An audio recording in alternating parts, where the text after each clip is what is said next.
성경은 우리가 성경을 읽다 보면은 열매에 관한 말씀이 참 많이 등장합니다. 제가 몇 구절을 소개한다면 요한복음 15장 5절 말씀, 유명한 구절이죠. 한번 같이 한번 읽어볼까요? 시작. 나는 포도나무요 너희는 가지라. 그가 내 안에 내가 그 안에 거하면 사람이 열매를 많이 맺나니 나를 떠나서는 너희가 아무것도 할 수 없느니라. 사람들이 열매를 많이 맺을 수 있는 비결에 대해서 이야기를 하고 있어요. 우리가 주님 안에 거할 때 열매를 많이 맺을 수 있다. 성경은 그렇게 이야기를 해주고 있습니다. 시편 1편 3편도 열매에 관한 이야기인데요. 우리 스크린 보고 같이 한번 읽겠습니다. 그는 시냇가에 심은 나무가 철을 따라 열매를 맺으며 그 잎사귀가 마르지 아니함 같으니 그가 하는 모든 일이 다 형통하리로다. 열매를 맺는 비결에 대해서 또 이야기를 하고 있어요. 시냇가에 심은 나무가 그렇다. 시편 1편은 복에 관한 이야기 아니고 복 있는 사람은 이렇게 시작이 돼요.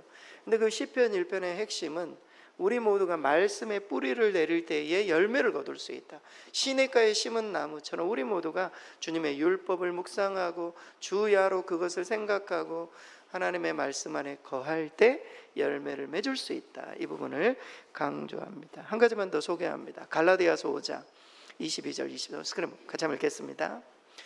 오직 성령의 열매는 사랑과 희락과 화평과 오래 참음과 자비와 충성과 온유와 절제니 이 같은 것을 금지할 법이 없느니라. 진짜 열매는 무엇인가? 우리가 정말 맺어야 될 성숙의 열매는 무엇인가? 그것은 예수님의 성품을 닮아가는 성령의 열매로 드러난다는 겁니다. 우리가 영적으로 성숙해져 가면 오늘 이 갈라디아서에서 등장하는 성령의 열매를 주렁주렁 맺을 수 있음을, 이번 가을에 성령의 열매도 맺고 우리 안에 어떤 신앙의 열매들도 정말 맺어가실 수 있기를 바랍니다. 이처럼 성경은 열매에 관한 참 많은 도전들을 우리에게 주고 있습니다. 근데 놀랍게도 예수님께서 열매에 관한 가장 도전적인 말씀을 주셨어요. 예수님 어떤 말씀을 주셨느냐? 이런 말씀을 주셨어요. 마태복음 7장 10절 이러므로 그들의 열매로 그들을 알리라. 열매에 관한 가장 도전적인 말씀이에요. 우리가 맺는 열매로 우리 스스로를, 다른 사람들이 우리를 평가할 수도 있고 하나님이 보시기에도 우리의 열매를 통해서 우리가 한 해 동안 얼마만큼 때로는 주를 위해서 또 하나님께서 맡겨주신 사업과 일을 위해서 열심히 뛰어왔는지 우리의 열매를 통해 우리를 평가할 수 있다. 이렇게까지 성경은 말해주고 있습니다. 특별히 가을은 수확의 계절 아니겠습니까? 한 해 동안의 어떤 성장과 노력의 결실을 맺는 그런 시기이기 때문에 더더욱 우리는 열매에 대해서 관심을 가져야 돼요. 나는 어떤 열매를 올 한해 맺기를 원하는가? 이 부분에 대해서 관심을 가질 필요가 있습니다.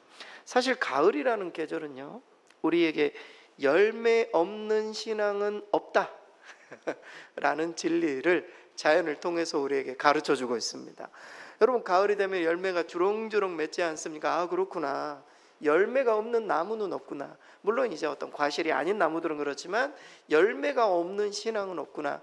우리가 열심히 씨를 뿌리고 그리고 또 열심히 맡겨주신 사명을 감당하고 하면은 우리 가운데는 교회 안에서도 그렇고 가정 안에서도 그렇고 우리의 내 개인적으로도 그렇고 열매를 맺을 수 있음을 우리는 좀 기억할 필요가 있습니다. 그러니까 이 가을이라는 계절이 우리 가운데 그런 걸 주는 것이죠.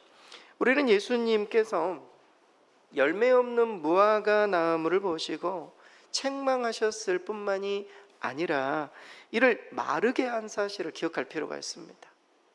열매가 없으니까 하나님께서, 우리 예수님께서 열매 없는 신앙에 대해서 당시의 이스라엘 백성들, 당시 예루살렘에 거하는 종교 지도자들 열매 없음을 보시면서 이 무화과 나무의 비유, 무화과 나무의 어떤 마름을 통해서 열매 없는 인생들은, 하나님 앞에 열매 없는 인생들은 정말 하나님 앞에 이 경고를 받을 수밖에 없음을 말해주고 있어요.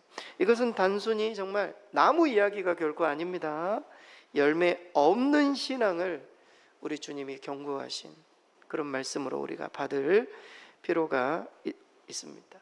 따라서 열매 없는 나무처럼 신앙의 겉모습만 우리가 남는다면 정말 주님 앞에 설 때 우리 역시 하나님 앞에 책망받을 수밖에 없음을 우리가 알고, 이번 한 해 다시 한번 좀 이렇게 첫 해부터 돌이켜보면서 내가 무엇을 뿌렸는지, 또 하나님을 위해서, 또 하나님 맡겨주신 일들을 무엇을 뿌리고 무엇을 열매를 거두었는지를 체크해 보실 수 있기를 바랍니다.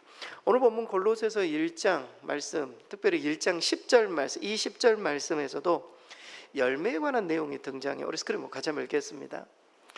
주께 합당하게 행하여 범사에 기쁘시게 하고 모든 선한 열매를 맺게 하시며 하나님을 아는 것에 자라게 하시고. 그러니까 신앙의 성숙, 선한 열매에 관한 그 말씀을 강조하는 그런 내용입니다. 사도 바울이 골로새 교회에 편지를 보내면서 기도를 하고 있는 내용이에요. 오늘 본문은 기도문이거든요. 이 기도문 가운데 그들이 주께 합당하게 행하고 범사의 주님을 기쁘시게 하고 모든 선한 일에 열매 맺기를, 오늘은 이 부분을 강조드리고 싶습니다. 모든 선한 일에 열매를 맺는다. 이 모든 선한 일이 무엇인가? 모든 선한 열매, 이것에 좀 초점을 맞추기를 원합니다. 하나님이 원하시는 모든 선한 열매, 이번 가을에 우리가 맺어야 되는, 좀 맺기를 원하는 말이죠. 그런 선한 열매가 있다면 사도 바울은 오늘 기도문을 통해서 어떤 열매를 골로새 교회가 맺기를 원하는지, 아니면 또 우리에게, 교회인 저와 여러분에게 어떤 열매를 맺기를 원하는지 좀 우리가 살펴보면서 남은 이 가을 기간 동안에 우리도 좀 그 열매를 좀 거두실 수 있기를 바랍니다. 먼저 사도 바울은 골로새 교회와 성도들을 향해서 지혜의 열매를 맺기를 말이죠, 간구하고 있습니다. 더 정확하게는 모든 신령한 지혜와 총명으로 하나님의 뜻을 아는 것으로 가득 채워지기를. 어떤 열매입니까? 하나님의 뜻, 내가 하나님의 계획과 하나님의 목적에 따라, 하나님의 뜻에 따라 올 한 해를 살아왔는가? 그 열매가 나에게는 있는가? 지혜의 열매죠. 하나님의 뜻 가운데 행하는 말이죠. 그 지혜의 열매가 있는가? 바울은 지금 골로새 교회에 그 부분을 도전해 주고 있어요. 오늘 본문의 9절 스크린 같이 한번 읽겠습니다. 이로써 우리도 듣던 날부터 너희를 위하여 기도하기를 그치지 아니하고 구하노니 너희로 하여금 모든 신령한 지혜와 총명에 하나님의 뜻을 아는 것으로 채우게 하시고. 너희를 위하여 기도하기를 그치지 아니한다. 정말 사도 바울의 아주 큰 사명 중에 하나가 바로 중보 기도입니다. 사도 바울이 세운 모든 교회를 위해서 기도하기를 그치지 않은, 정말 바울의 마음, 바울의 심정을 느낄 수 있어요. 저와 여러분이 이곳에 있는 이유이기도 해요. 주변에 있는 분들이 우리 성도님들을 위해서 열심히 중보해드리고 말이죠. 우리가 그런 중보 사역을 끊임없이 감당해야 돼요. 사도 바울이 우리에게 도전해주고 있어요. 기도하기를 그치지 않았다. 우리 성도님들은 어떠십니까? 요즘 우리 자신만을 위한 기도 말고 우리 주변에 교회를 위해서, 때로는 목회자를 위해서, 때로는 우리 주변의 구역원들과 또 내가 기도해야 될 우리 가족, 친지, 이웃을 위해서 여러분 그치지 않는 기도로 기도하고 계시는지, 가을에는 정말 기도하고 계시는지, 은밀한 곳을 찾아 기도하고 계시는지. 여러분, 중보자가 있을 때 반드시 열매가 있어요. 지혜의 열매가 맺을 수 있는 것입니다. 바울이 그렇게 기도했다. 그런데 무슨 기도를 했는가? 모든 신령한 지혜와 총명에 하나님의 뜻을 아는 것으로 채우게 해달라, 이렇게 중보했음을 말해주고 있어요. 그러니까 모든 신령한 은혜, 이것은 하나님과 세상을 분별하는 지혜죠. 우리가 지난주에 살펴보았던 그런 지혜입니다. 여러분, 당시 골로새 교회는 이단적인 사상들, 그리고 또 세상의 어떤 핍박들, 그리고 또 잘못된 가르침들, 이것으로 굉장히 힘든 교회였어요. 이 힘든 교회 가운데 정말 필요한 게 무엇입니까? 하나님과 세상을 분별하는 지혜예요. 모든 신령한 지혜와 총명, 하나님의 뜻이 무엇인지 아는 것, 이것을 위해서, 정말 이 지혜를 위해서 말이죠, 사도 바울이 열심히 기도하고 이것을 구했음을 말해주고 있습니다. 지금도 여전히 그래요. 얼마나 혼미한 시대를 살아가고 있습니까? 물론 이제 우리 이제 나이가 드시고 하신 분들은 우리가 믿고 있는 바가 확실하고, 근데 젊은 세대는 엄청난 혼미한 시대를 살아가요. 무엇이 진리인지 말이죠, 유행에 따라 그냥 움직여가는 그런 시대를 살아가고 있어요. 정말 이 기도가 필요합니다. 지혜의 열매를 맺기를, 그리스도의 어떤 총명함과 하나님의 뜻을 분별하는 그런 사람들이 될 수 있기를. 그래서 이에 사도 바울은 모든 신령한 지혜와 총명의 하나님의 뜻을 아는 것으로 채우게 해달라 기도하고 있습니다. 하나님의 뜻으로, 단순히 바르게 생각하고 판단한 것이 아니라 하나님의 계획과 목적을 이해하고 그에 맞춰 분별하며 살아가는 지혜를 말하는 것입니다. 여러분, 열심히만 산다고 칭찬받는 것은 아닙니다. 내가 많은 일들을 하고 바쁘고 돈도 많이 벌고, 여러분 이런다고 하나님이 칭찬하지 않으세요. 하나님의 뜻이 무엇인지 알고 하는 거예요. 뭘 하나를 하더라도 말이죠, 내가 왜 바쁜지를 생각하면서 사는 겁니다. 여러분, 하나님의 계획과 목적을 이해하고 말이죠, 그의 뜻에 맞게. 이것이 정말 지혜입니다. 지혜. 이 지혜의 열매가 이번 가을에 우리에게 있는가, 이 부분을 주님께서 도전해 주고 있습니다. 여러분, 잠언 9장 10절에 보면 이런 구절이 있어요. 같이 한번 읽겠습니다. 여호와를 경외하는 것이 지혜의 근본이요 거룩하신 자를 아는 것이 명철이니라.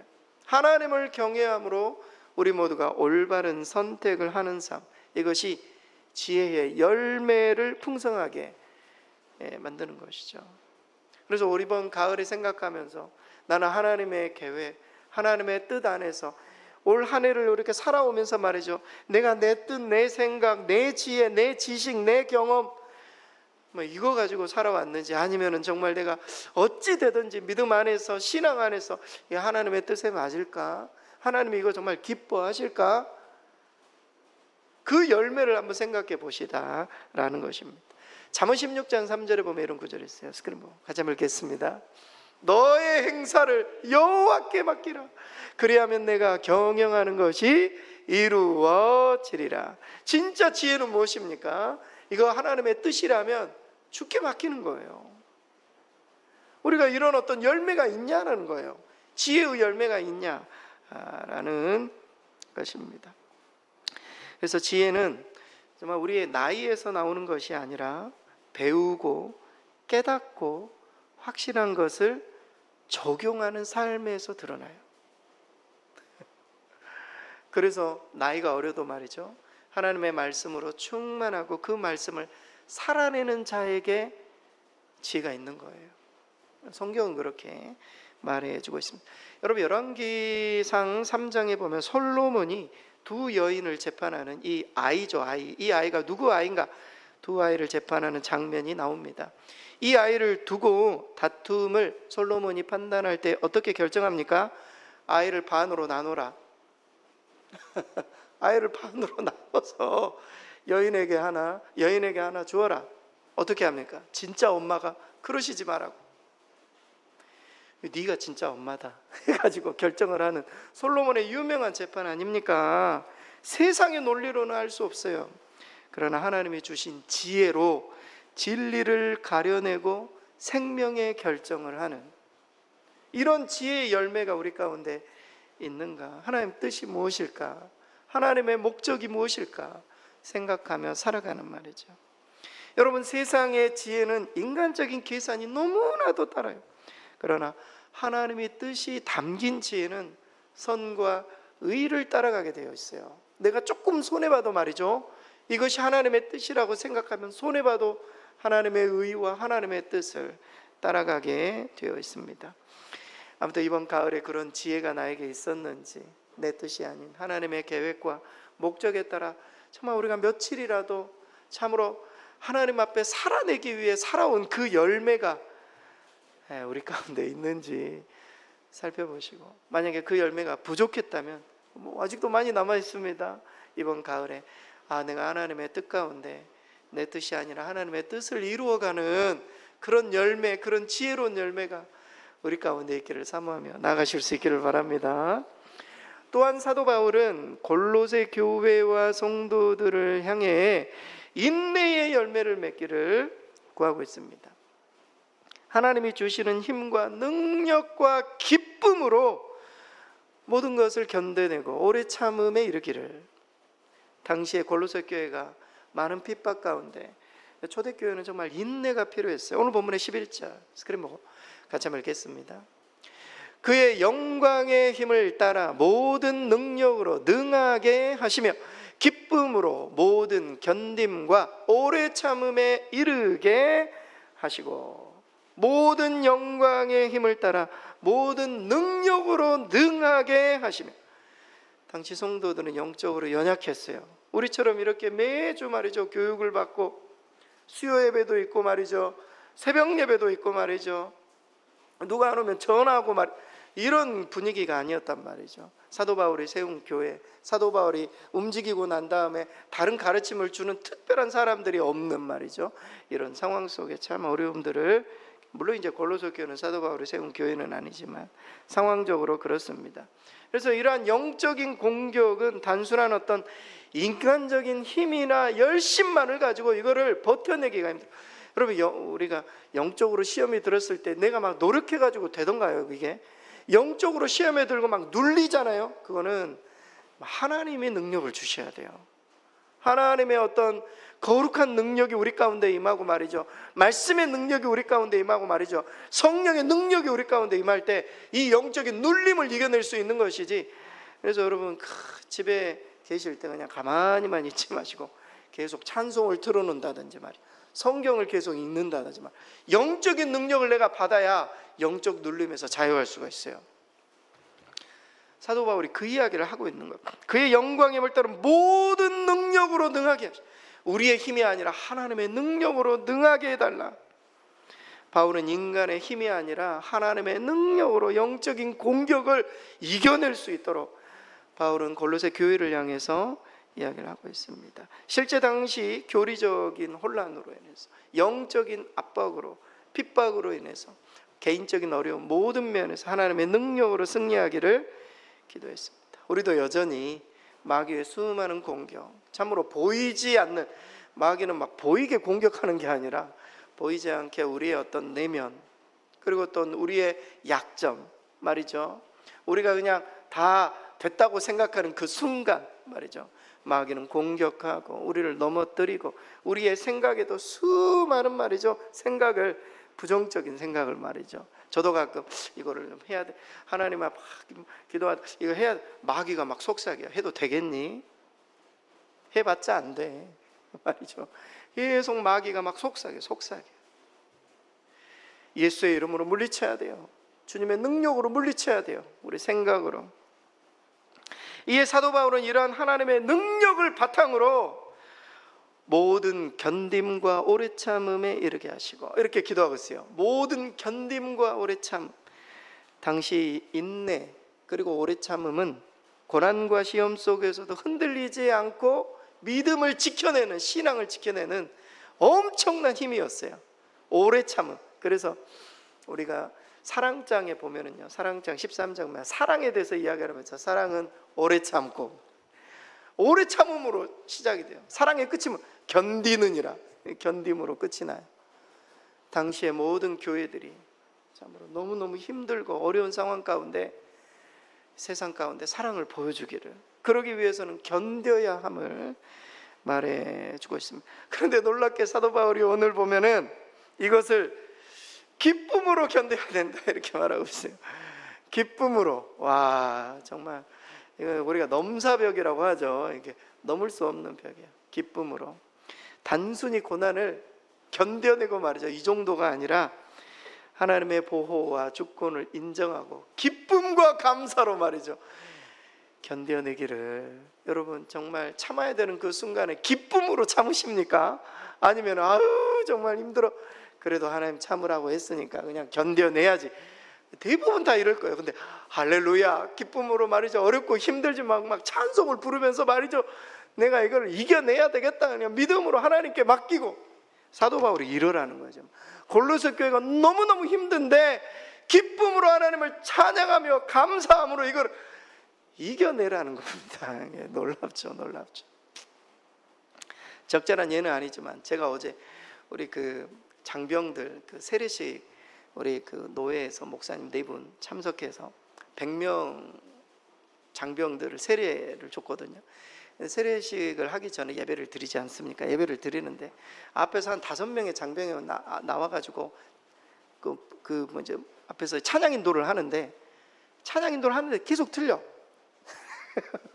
앞에서 이분이 여기도 급조한 팀인지 모르겠는데 계속 틀리는데도 와, 장병들이 그냥 앞으로 우르르 나와가지고 손 들고 그냥 막 붕싱붕싱 뛰면서 그렇게 찬양을 하더라고요. 제가 이게 가운을 입고 있는데도 애들 하면서 저도 덩실덩실 하면서 찬양을 부르고 왔습니다. 고난을 견디는 힘이 뭘까? 기쁨이거든요. 기쁨, 환희, 이런 것으로 말이죠, 고난을 견뎌내고 이겨내고. 잠시 그 군인들이 뭐 정말 예수님을 정말 찬양하고 싶어서, 저는 그렇게 보이지는 않고 너무 힘들어. 훈련 생활이 와가지고 그냥 노래하고 찬양하고 이런 분위기 자체가 너무 좋은 거죠. 와가지고 막 실로암 부르고 말이죠. 아무튼 사도 바울이 그 이야기를 하고 있어요. 고난과 역경을 이겨내는 힘은 그냥 이겨내지 말고 기쁨으로 이겨내야 된다 말이죠. 말해주고 있습니다. 사랑하는 성도 여러분, 우리의 삶도 한번 돌아보실 수 있기를 바랍니다. 예기치 않은 어려움을 만나고 시험을 당하고 인간적인 능력이나 이런 부분들을 당할 때 우리가 인간적인 능력이나 뭐 이런 감정에 의존하지 않고 하나님이 주시는 힘과 능력을 공급받아 너무 급하게 포기하거나 아니면은 방치하지 않고 모든 인내와 오래 참음으로 내가 이것을 견뎌내며 주께 완전히 맡기고 있는가, 하나님 반드시 일하신다 믿음을 가지고 기도하며 소망 중에 기대하고 있는가. 사랑하는 성도 여러분, 인내는 하나님의 때를 신뢰하는 거예요. 그리고 그것을 신뢰하고 나아가는 믿음의 실천이에요. 우리의 인내는 그래요. 하나님의 때가 있다, 이것을 기다리고 최선을 다해서 나아가는 거예요. 그리고 그 인내를 통해 우리의 영혼이 정말 단단해지고 말이죠, 우리의 삶에는 풍성한 열매를 맺게 되는 겁니다. 그런 열매를 꼭 거두실 수 있기를 바랍니다.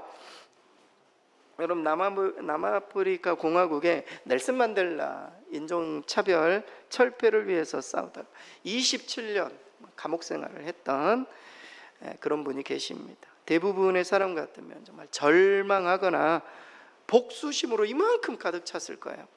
그러나 그는 감옥에서 인내했습니다. 그리고 그의 인격을 다듬었습니다. 결국 석방 후에 우리 모두가 알다시피 남아프리카 공화국 최초의 흑인 대통령이 되었어요.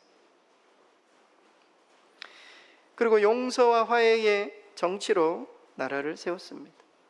그의 인내는 자유와 평화라는 거대한 열매를 맺게 한 것입니다.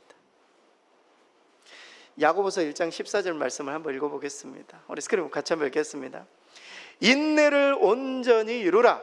이는 너희로 온전하고 구비하여 조금도 부족함이 없게 하려 합니다.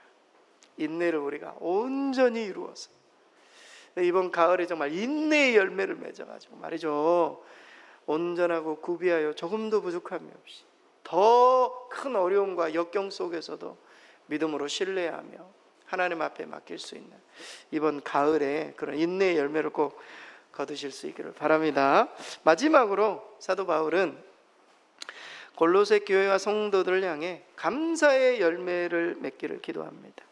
빛 가운데 성도에게 기업을 허락하신 하나님께 감사하기를, 너희들도 부분적이지만 말이지 이방인 이 골로새 교회, 이 골로새 교회도 하나님의 기업을 얻게 하셨다. 이 부분을 기억하고 감사해야 된다. 오늘 본문의 12절 스크린 마지막으로 함께 읽겠습니다. 우리로 하여금 빛 가운데에서 성도의 기업에 부분을 얻기에 합당하게 하신 아버지께 감사하게 하시기를 원하노라. 사도 바울은 하나님 아버지께 골로새 교회가 감사하기를, 이유는 성도의 기업의 부분을 얻기에 합당하게 하셨기 때문이다. 하나님이 예비하신 영적인 상급, 구원의 축복, 이것은 이방 지역에 세워진 교회라고 해서 하나님의 기업에서 제외되거나 잃어버리지 않고 그 기업의 부분으로 함께 향유케 하신 그 하나님께 감사하게 되기를 말이죠. 이렇게 말해주고 있습니다. 우리 역시 하나님께서 저와 여러분을 하나님의 자녀로 삼으시고, 그리고 당신의 사역의 협력자로 우리 모두를 세우시고, 우리에게도 여전히 하나님이 정하신 하나님의 기업을 우리에게도 허락하실 그 약속의 말씀을 붙들고 우리도 항상 하나님 앞에 감사해야 할 것입니다. 사랑하는 성도 여러분, 무슨 일이든지 당연하게 여기는 순간 감사는 사라집니다. 당연하다고 여기지 마세요. 이 모든 것들이 하나님의 은혜로 우리 가운데 주어진 것. 오늘 이렇게 비가 오는 날씨 가운데도 건강 주셔서, 믿음 주셔서, 여러분 믿음이 없고 또 여러 가지 상황이 안 되고 사정이 어렵고 이런 분들은 성전에 나와서 어떻게 예배를 드립니까? 이런 상황 속에서도 정말 하나님 앞에 예배할 수 있음도 감사하고, 하루하루 정말 눈을 뜨고 이렇게 말이죠, 세상을 다시 한번 살아가는 것도 감사하고, 그래서 너무 당연하게 여겨서는 안 된다, 잊지 말아야 됩니다. 데살로니가전서 5장 18절 말씀을 늘 마음에 새겨야 돼요. 우리 스크린 보고 같이 한번 읽겠습니다. 범사에 감사하라. 이것이 그리스도 예수 안에서 너희를 향하신 하나님의 뜻이니라. 하나님이 주신 모든 것 정말 범사에 감사할 때 우리 삶은 새로운 차원의 풍성한 감사의 열매를 맺을 수 있음을 성경은 우리에게 보여주고 있습니다. 마더 테레사가 이런 말을 했습니다. 감사는 마음의 가장 아름다운 표현이고 삶의 모든 순간을 축복으로 만든다. 원망과 불평이 나오는 순간 감사거리를 찾으시기 바랍니다. 감사를 하는 순간 원망거리가 사라지고 말이죠, 우리 마음 가운데 참 하나님의 평강이 우리 가운데 찾아오기 시작해요. 삶의 모든 순간을 축복으로 만드는 거예요. 감사를 선택할 때 너무 중요해요. 실제로 감사의 삶은 하나님과의 관계를 깊게 하고 주위 사람들에게도 정말 선한 영향력을 끼쳐요. 그래서 사람들 만날 때마다 참 이런 일로 너무 감사하다고, 저런 것 때문에 너무 하나님께 감사하다고 그러면은요, 주변에 있는 사람들이 그걸 딱 듣고 참 나에게는 당연한 게 저 사람은 감사거리네, 그러면서 말이죠, 굉장히 좋은 영향을 받습니다. 이게 정말 감사거리구나, 그러면서 생각이 달라지게 되는 것입니다.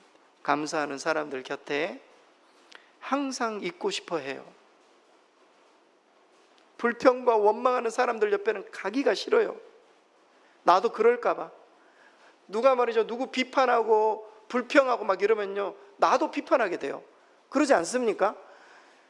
칭찬하는 곳, 감사하는 곳 말이죠, 용납하는 곳, 용서하는 곳, 이런 곳에 우리가 자주 있어야 돼요. 그래서 선한 영향력을 받게 되어 있습니다.